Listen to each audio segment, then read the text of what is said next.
warahmatullahi wabarakatuh. Hamdan wa syukran lillah, salatan wa salaman li rasulillah, amma ba'du. Pertama-tama dan yang paling utama, marilah kita panjatkan puji syukur kita kehadirat Allah Subhanahu wa Ta'ala. Atas berkah, rahmat dan karunia-Nya kita dapat hadir di sini dalam keadaan sehat walafiat. Salawat serta salam semoga tercurahkan kepada junjungan kita Habibina wa Nabiyina Muhammad sallallahu alaihi wasallam. Mudah-mudahan kita semua mendapatkan syafaatnya. Dewan juri yang lagi bijaksana, Bapak Ibu guru yang dimuliakan oleh Allah, serta hadirin dan teman-teman yang dicintai oleh Allah. Izinkan saya Amelia menyampaikan pidato yang berjudul Pemuda Generasi Penerus Bangsa. Hadirin dan teman-teman yang berbahagia, pada tanggal 28 Oktober 1928 merupakan salah satu peristiwa penting bagi bangsa Indonesia, di mana para pemuda dan pemudi dengan sukarela menanggalkan ego, suku, etnis, ras untuk saling menerima perbedaan. Sumpah Pemuda adalah peristiwa historis sebagai tonggak berkobarnya semangat untuk bersatu untuk merdeka dari belenggu penjajah. Dari pundak pemudalah diharapkan mampu memakmurkan negeri ini menjadi negeri yang mampu berbicara di kancah internasional. Namun ironisnya di era sekarang ini banyak menjamur dekadensi moral ditandai oleh banyaknya kalangan pemuda yang terlibat narkoba, tawuran antar pelajar dan pergaulan bebas. Ini berarti pemuda mengalami degradasi moral sebagai akibat arus informasi global. Teman-teman, waspadalah dan camkanlah alih strategi dunia. Para ulama mengatakan dan selalu mengingatkan untuk menumpahkan bangsa dan negara. Cara yang paling tepat dan cepat adalah dengan cara mempengaruhi pemuda dan pemudinya agar hilang rasa toleransinya, hilang nasionalismenya, dan dijauhkan dari nilai-nilai agama. Sadarkah kalian, ini semua sedang terjadi? Maraknya arus informasi menjadi tren di era globalisasi.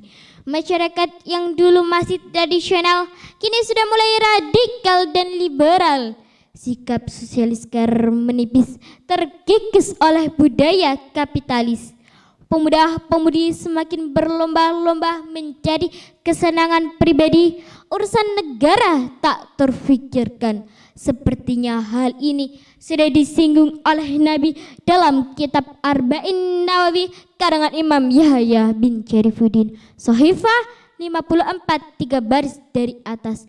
Dalam tastahifasna masyita, jika kamu tidak malu, hiduplah sesuka hatimu.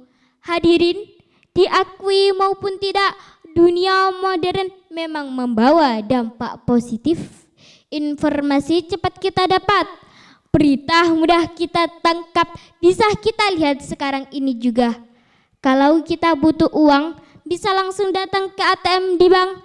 Namun ingat teman-teman, carut marutnya keadaan, dekadensi moral kian merajalela, kemungkaran sudah diagungkan, tontonan jadi tuntunan, kebaikan sudah diabaikan. Ini semua salah satu sebabnya ialah sifil negatif dunia modern. Oleh karenanya, apa yang harus kita lakukan di zaman modern seperti saat ini? Apa yang harus kita lakukan di era globalisasi seperti saat ini? Yang harus kita lakukan ialah rawe-rawe rantas, malang-malang putung. Kita sing-singkan lengan baju, kita rapatkan barisan, kita tegakkan amar ma'ruf nahi mungkar. Sejalan dengan perintah suci Al-Quran, firman Allah surah Ali Imran ayat 104 yang artinya, dan tidaklah ada di antaramu segolongan umat yang menyeru kepada kebajikan, yang menyeru kepada yang maaf dan mencegah kepada yang mungkar. Hadirin, dari keterangan ayat di atas, pemuda zaman sekarang dituntut tidak hanya pintar ngaji. Pemuda zaman sekarang dituntut tidak hanya pintar baca Al-Barzanji, tapi pemuda zaman sekarang harus bisa tampil sebagaimana tokoh Umar bin Khattab. Kegagahannya, keperkasaannya dicurahkan demi memperluas dan mempertahankan kejayaan agama Islam. Pemuda zaman sekarang harus bisa tampil sebagaimana tokoh Sayyidina Ali bin Abi Thalib, pemuda intelek, masih muda tapi rela mengorbankan jiwa dan raganya demi keselamatan Rasul di malam hijrah. Oleh karenanya, dari peranan pemuda di era globalisasi seperti saat ini, pemuda haruslah tampil di depan. Pemuda harus jadi pelopor, bukan pengekor, karena bangsa dan negeri ini tidak hanya butuh orang-orang yang pintar, tapi pintar yang benar, yang berjiwa Mekah tapi berotak London. Semoga kita semua yang ada di sini mampu mengharumkan nama di mata masyarakat, agama, bangsa, dan negara. Cukup sekian dan demikian, kurang lebihnya mohon maaf. Billahi taufik wal hidayah. Wassalamualaikum warahmatullahi wabarakatuh.